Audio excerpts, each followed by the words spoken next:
আমার ভাই জিতেন, আমার ভাই আমরা বিচার চাই, আইনের মাধ্যমে বিচার চাই এবং দেশবাসীর কাছে বিচার চাই যে আমার ছেলের বিচারটা হোক। এই ছোটবেলা সবসময় বাবার লাগে সংসারের সবার বড় আমাদের একমাত্র অবলম্বন। আমার ভাই রোজগার করে আমরা সংসারটা চালাই এবং আমার দুটা ভাইজি ওদের কেউ নাই, কুল নাই। আমার ভাই জিতেন, আমার ভাই আমরা বিচার চাই। আমরা অসহায়, এখন আমাদের নিরুপায়, আমাদের কোনো পাশে আমাদের হেল্প করার মতো কেউ নেই, আমাদের সংসার চালানোর মতো আর কেউ নাই। আমার বৃদ্ধ বাবা আছে, আমরা বস্তিতেই থাকি। আমার ভাই যখন পুলিশেরা গুলি মারে তখন পাশে আসার পথেই দৌড় দিছে, দৌড় অবস্থায় তার মাথায় গুলি লেগে রাস্তায় সে পড়ে যায়। পড়ার সাথে সাথে আমার ছোট বোন দৌড়ছে, মেডিকেলে নিছে, কিন্তু আমরা বাঁচাইতে পারি নাই। কিন্তু আমার এই দুইটা ভাই যে এতিম করে দিয়ে গেছে, ওদের কোনো কিছুই নাই। ওর বাবা দিন মজুরি কাজ করতো।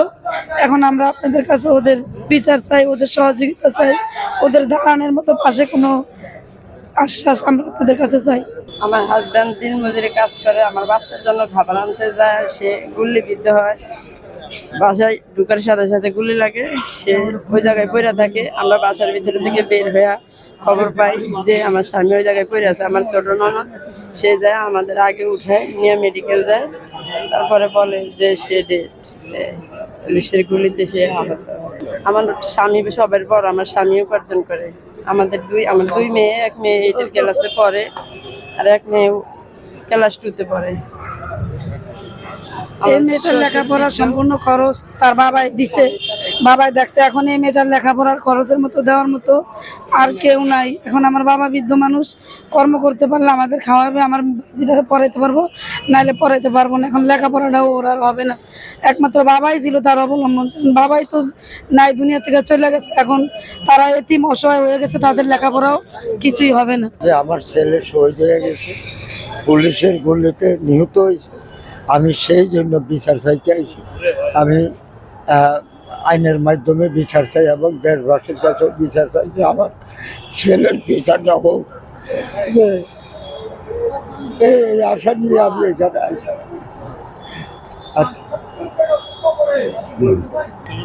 না, আমার ছেলের কোনো দোষ ছিল না। হ্যাঁ, নিরহ মানুষ কর্ম করিয়া ভাত খায়, যে আমরা গরিব মানুষ, আমরা বস্তির ভিতরে থাকি, বাচ্চাদের খাবার কিনতে যায়, এই অবস্থা হয়েছে। বৃষ্টির মতন গুল্লি ছুটছে তারা। হ্যাঁ, গুল্লি করিয়া মনে হয় 30-35 জন অ্যাক্সিডেন্ট করিয়া 3 জন ঘটনার তলেই মারা গেছে। চৌরাস্তাটা আছে না, ওইখানে গেছে আর যে থানার সামনে একটা চৌরাস্তা, ওইখানে গেছে আর গুল্লিটা উড়িয়ে এই যে এখানে লাগছে, এখান থেকে বাইরে গেছে। না, শেরে বাংলা থানার সামনে, শেরে বাংলা থানার সামনে। 5 তারিখ বিকেলে দোকানে যাওয়ার সময় পুলিশের গুলিবিদ্ধ হয়ে পরবর্তীতে হাসপাতালে নিহত হয় এবং এই পরিবারটা খুবই অসহায়। সে 2টা মেয়ে রেখে গেছে।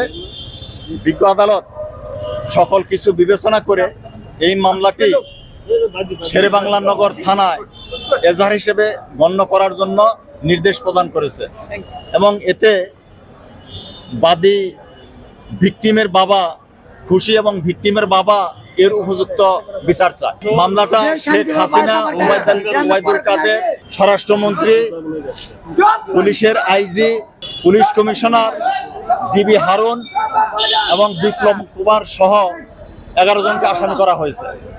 সকল আসামির বিরুদ্ধে এফআইআর হিসেবে গণ্য করা হয়েছে।